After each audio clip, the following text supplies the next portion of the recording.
Good evening. Tonight we're talking about movies, their magic, their myths, and the messy reality behind the scenes.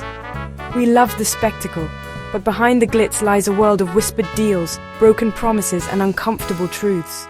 Tonight we're pulling back the curtain on the global film industry, not just Hollywood, but Bollywood, South Korea, and beyond. We'll expose exploitation, corruption, systemic bias, and the carefully crafted illusions that keep the machine running. This isn't a feel-good blockbuster. It's a necessary look at the cost of our cinematic dreams. Because the more we know about how the sausage gets made, the better equipped we are to demand something better. So, let's get started. Let's start with the people you never see. The grips, gaffers, caterers, PAs, and VFX artists. They're the backbone of the industry, but that backbone is often broken by relentless overwork and underpayment. 16-hour days, fratter days, and a culture that punishes anyone who complains. This is the norm, not the exception. Entry-level workers make barely enough to survive, while studio heads debate which yacht to use.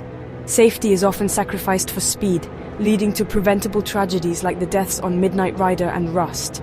This isn't just Hollywood. India's film industry, for example, is notorious for dangerous stunts and minimal protections. VFX artists face impossible deadlines, endless revisions, and little job security, often working for companies that go bankrupt after the project wraps. The gig economy rules, with workers hustling for the next job and terrified to speak out. The credits at the end of a film aren't just names. They're people who sacrificed sleep, health, and family for your entertainment. The least they deserve is respect, fair pay, and safety.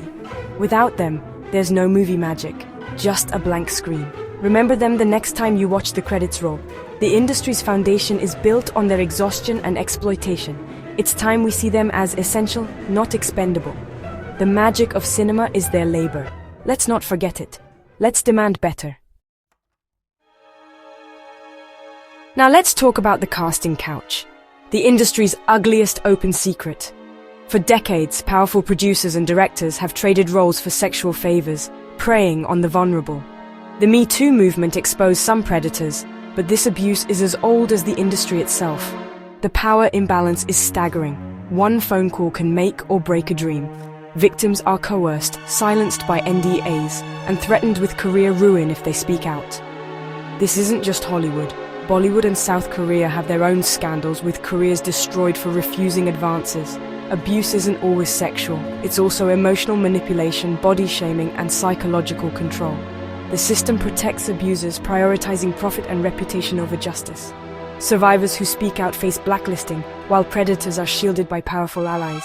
The culture conflates abuse with artistic genius, excusing monstrous behavior for the sake of a hit film. While some progress has been made, the rot runs deep and many abusers remain in power. The casting couch is a symbol of a much larger systemic problem. The real monsters aren't always on screen. They are often behind the camera. Change requires more than headlines. It demands a total overhaul of industry power dynamics. We owe it to the victims to keep fighting for accountability. The industry must do better. Film is powerful, so it's no surprise that governments and studios fight to control it. In China, every script and scene is vetted by the state. Anything challenging the official narrative is cut or banned. Hollywood, desperate for access to China's market, self-censors, removing flags, changing characters, and rewriting stories to appease censors. Censorship isn't always obvious. Sometimes, it's about what never gets made. The Hollywood blacklist of the 1940s and 50s destroyed careers for political beliefs, but today's blacklisting is subtler. Speak out, and your phone stops ringing. Studios avoid risk, favoring sequels and superheroes over challenging stories, creating a market-driven censorship. In India, filmmakers face threats and bans for tackling sensitive topics, with religious and nationalist groups wielding enormous power. Self-censorship becomes survival. Censorship and blacklisting are about control, limiting what stories are told and who gets to tell them. They keep cinema safe, profitable, and politically convenient, robbing it of its revolutionary potential. Every untold story is a loss for all of us. The industry's imagination is stifled by fear and profit. True freedom in film is still a distant dream. We must fight for stories that challenge, provoke, and reflect reality. Otherwise, cinema becomes just another tool of the powerful. The cost is creativity and truth. We all lose when voices are silenced. Let's follow the money, because where there's big business, there's dirty business. Film productions are perfect for money laundering, inflated budgets, fake invoices, and hard-to-trace expenses. The 1MDB scandal funneled stolen billions into Hollywood, financing films like The Wolf of Wall Street, a movie about fraud, funded by fraud. The mob's influence in Hollywood and Bollywood is legendary, with crime syndicates laundering money and even influencing casting. Beyond crime, there's Hollywood accounting, a system so convoluted that blockbusters can lose money on paper, cheating writers and actors out of their share. Studios use shell companies, inflated fees, and creative bookkeeping to avoid paying talent and taxes. Authors like Winston Groom, Forrest Gump, saw nothing from net profits, despite massive box office success. Tax avoidance is rampant, with studios exploiting credits and loopholes while benefiting from public resources. The system is designed to concentrate wealth at the top, reward creative accounting, and keep everyone else guessing. When you see a $250 million budget, ask, where did the money really go? The real drama is in the balance sheets, not the scripts. The industry's financial tricks are as elaborate as any movie plot. Corruption isn't a bug, it's a feature. The money trail is often more twisted than the stories on screen, and the cost is paid by artists, workers, and the public. For an industry selling dreams to the world, film has long failed to reflect its audience. Hollywood was overwhelmingly white for decades, with actors of color relegated to stereotypes or erased entirely through whitewashing. The excuse? We need a bankable star, a self-fulfilling prophecy that kept diverse talent out of leading roles.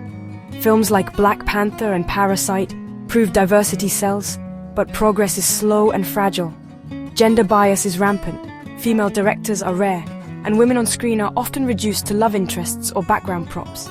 The Bechdel test remains a hurdle many films can't clear. LGBTQ+ characters are still mostly invisible or tokenized, easily edited out for conservative markets. In India, colorism and caste bias shape casting, with darker-skinned and minority actors sidelined. The problem starts at the top.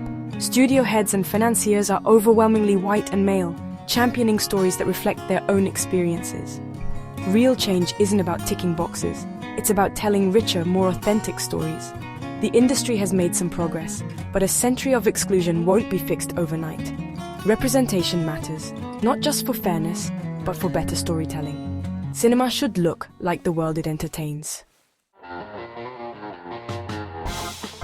With all these dark secrets, how do stars and studios keep their image spotless? Enter the PR machine. Every celebrity persona is carefully crafted. Every interview, tweet, and candid photo is part of a strategy. When scandal hits, PR teams deploy a playbook: silence, counter-narratives, and staged apologies. The goal? Reframe the story, generate sympathy, and protect the brand at all costs. Studios have even more powerful PR armies, spinning tragedies as freak accidents and shifting blame away from systemic failures. Entertainment journalism is often complicit, trading access for positive coverage and avoiding stories that might get them blacklisted.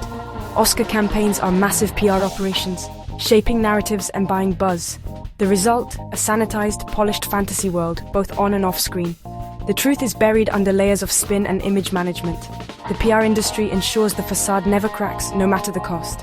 It's not just about selling movies, it's about selling a myth. The real story is rarely the one you see in the headlines. The machine protects itself, not the truth. Let's talk about child actors, the industry's most vulnerable. The magic of child stardom hides a reality of exploitation, pressure, and lasting trauma. Laws like the Coogan Act exist, but are often bent or ignored. Kids work long hours, miss out on education, and are expected to perform like adults. Financial exploitation is common. Families can drain a child's earnings, seeing them as a meal ticket.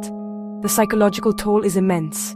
Self-worth tied to fame, and when the spotlight fades, many are left adrift.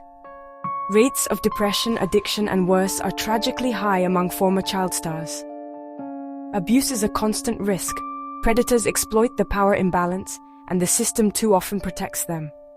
Protections are seen as a hassle, not a priority. The industry's needs come before the child's welfare. For every child star who thrives, many more carry scars for life. We celebrate their talent, but fail to protect them. It's perhaps the industry's most shameful secret. Behind the dazzling premieres lies a darker truth, an industry built on exploitation, corruption, and carefully managed illusions. But movies also inspire, connect, and challenge us, which is why demanding better matters. To truly love cinema, we must acknowledge its flaws and push for change. Support independent films and diverse creators. Champion journalism that holds power accountable. Use your voice and wallet to demand transparency, safety, and equity. The stories we tell and how we tell them matter. Thank you and good night.